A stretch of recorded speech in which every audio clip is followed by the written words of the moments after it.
She could not remember the last time her foot had touched the ground without fear. Every step since the accident had been measured, rehearsed, protected by metal braces and cautious hands, while the world around her moved on without waiting. Inside a bright, echoing car workshop filled with the smell of oil and steel, a moment was about to unfold that no one in that building, especially not a billionaire family that had exhausted every option money could buy, was prepared for. Before the story goes any further, take a second. If you believe in kindness, in second chances, and in the quiet power of ordinary people doing extraordinary things, please like this video, share it with someone who needs hope today, comment below where you're watching from, and subscribe to Kindness Corner. Your support keeps stories like this alive. The girl's name was Aria Whitmore, 16 years old, once unstoppable on a soccer field, now carefully balancing her weight as if gravity itself had turned against her. 2 years earlier, a high-speed collision had shattered her leg and damaged the nerves beyond what surgeons expected to repair. Her mother, Celeste Whitmore, was a self-made billionaire who owned medical tech companies and private clinics across continents. When the doctors said recovery would be slow, she made it faster. When they said it would be expensive, she made it irrelevant. When they finally said there was nothing more to be done, she refused to accept it.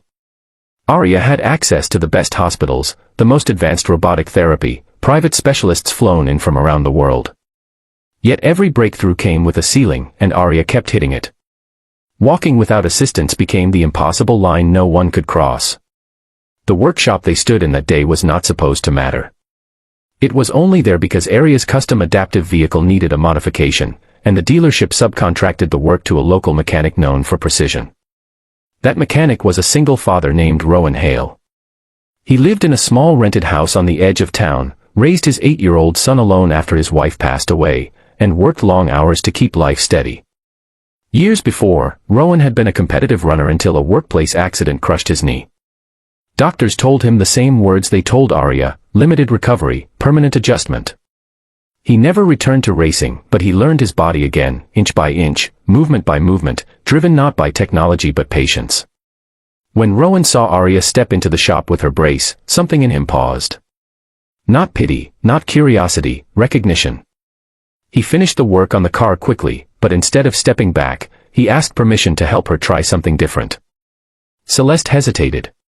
She had trusted experts with walls full of credentials. A mechanic with oil-stained hands did not fit the picture of hope. But Aria looked at Rowan and nodded before her mother could refuse. She was tired of being protected from disappointment. She wanted to feel effort again. Rowan did not bring machines or promises. He adjusted her brace, checked her balance, and showed her how to shift her weight without fighting her own body. He talked about muscles waking up slowly, about trust between mind and movement, about progress that could not be rushed or bought. The workshop grew quiet as mechanics slowed their work, sensing something fragile unfolding. Celeste stood a few steps back, hands clasped tightly, her confidence and control replaced by helpless anticipation. Minutes passed that felt like hours. Aria's breathing steadied. Her shoulders relaxed. Then, almost imperceptibly, her foot pressed down, not dragged, not supported, pressed. Her knee held. Her body remembered something it had forgotten. One step became half a step, then another. No applause broke the moment. No one dared move. Celeste felt her knees weaken as tears blurred her vision. For the first time since the accident, her daughter was not surviving movement. She was owning it. The doctors had focused on fixing damage. Rowan focused on rebuilding trust. That difference changed everything. Over the next weeks, Aria returned to the shop regularly. Not because it was a clinic, but because it felt human. Rowan adjusted exercises between oil changes and school pickups. Aria fell, stood, failed, tried again. Celeste watched, not as a billionaire overseeing an investment, but as a mother witnessing resilience unfold. She realized that money had insulated her from patience. It had allowed her to skip discomfort, but healing demanded it.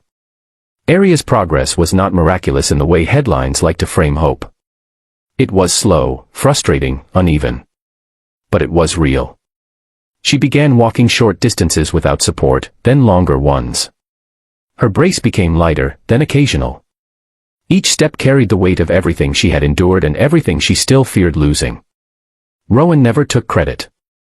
He said some things simply need time and someone willing to stand close without pushing. Celeste changed too. She started visiting the shop alone, bringing coffee, listening more than she spoke.